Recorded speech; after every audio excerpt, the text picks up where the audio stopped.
Hi, I'm Nate. And I'm Kyleigh, and this is Saturday Shenanigans, brought to you by Star of the Day.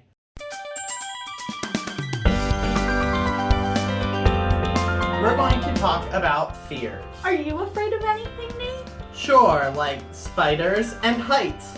What about you, Kyleigh? Oh yeah, I'm afraid of bugs and vomit. Let me ask you something. Do you ever face your fears? Sometimes I stop, take a deep breath, and think, what is so scary about bugs? Does it work? Sometimes, but if I see a spider, forget it! Hey friends, are you afraid of anything? If so, here's some really great advice to help you to start to tell your fears to hit the road. I am scared of roller coasters, which definitely annoys my friends and my family when we go to the amusement park, but I am very scared of them. I do things to actively get over this fear. I go on smaller roller coasters, or I go on rides that go up pretty high that I was previously too scared to go on. I learned that as you do things, they become a lot less scary, but I still am scared of roller coasters. Be patient. Confront your fears slowly. Look to your role models. Look to your favorite cartoon characters or book characters and see if they can help you. Hello. Something I'm afraid of is being alone, and something I do to get over that fear is listening to music. Our book today may help you, but we'll get to that a little later. Lead by example. Ask mom or dad, or big brother or big sister, if they can help you with your fear. If you do it with someone you trust, it will be a little less scary. One thing I am afraid of is heights, because I've just always been very scared of heights and like high things and looking down and being like, oh my god, like I'm so far up right now. And it just always scared me. And some things I do to get over that fear are trying to go on that roller coaster or go up that ladder. Even if I'm scared, I always just try to push myself and tell myself it's gonna be okay, you're gonna be fine. And I always give myself that little pep talk before and tell myself that it's gonna be okay no matter what. And I always try to do things to get over it, such as going on the roller coasters or going up the ladder. And those things really help, even if before they seem like they're not gonna help. It definitely helps in the long run. Don't give up. Don't let your fears boss you around. You have all the power. Tell your fears to hit the road. I have a phobia of fires, and I actively overcome this by practicing fire safety around my house with my family in case there were to be a fire. Set goals. Make a progress chart. Keep track of how many days you face your fears and add a sticker for every day you get closer to conquering your fear. Get your parents, siblings, and friends involved. Stay calm. It's never a pleasant experience to face your fears. But if you try a little bit each day, you will soon realize you can overcome your fears. Little steps. Don't try and do it all at once. It's okay to take your time. Hey, why don't we read our book, The Not So Brave Penguin? I bet we can learn a lot from our friends in the book. Okay, let's get started.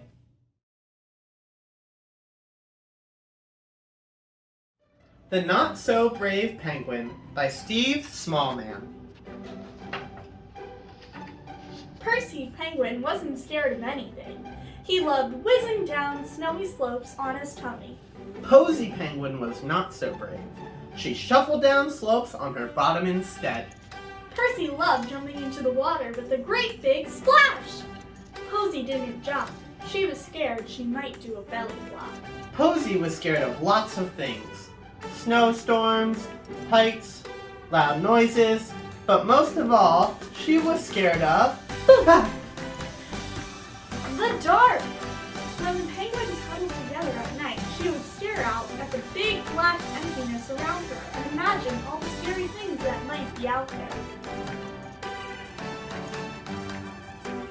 One morning, the penguins woke to find a huge iceberg floating close to their island. Percy thought it looked amazing. Posy thought it looked scary.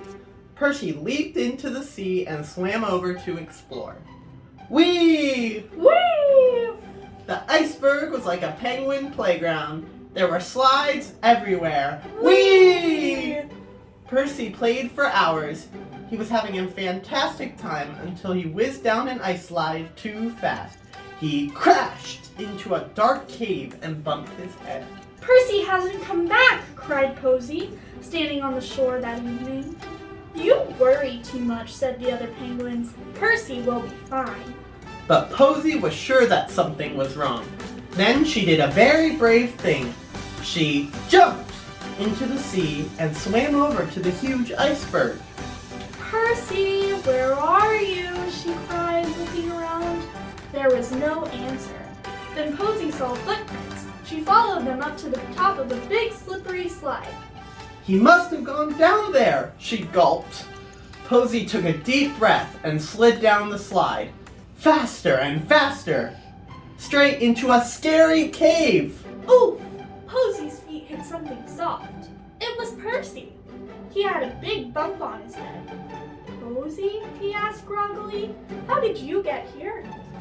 I jumped and swam and climbed and slid until I bumped into your bottom, said Posy.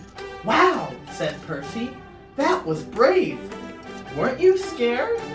Yes, and I still am, because now it's dark.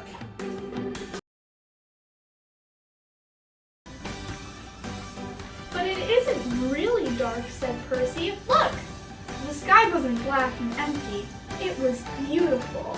All green and blue. Posy didn't feel so scared anymore. Posy and Percy snuggled up to keep warm, and after a while, they fell fast asleep.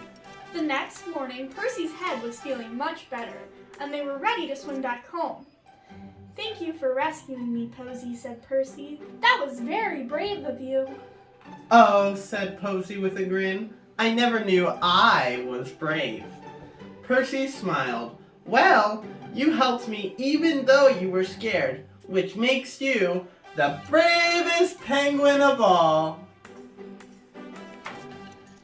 And in the back of our book, there is a page for moms and dads out there with the next steps on how to face your fears. If you liked our book today, contact your local independent bookstore or visit your local library. A family who reads together grows together. See you next week.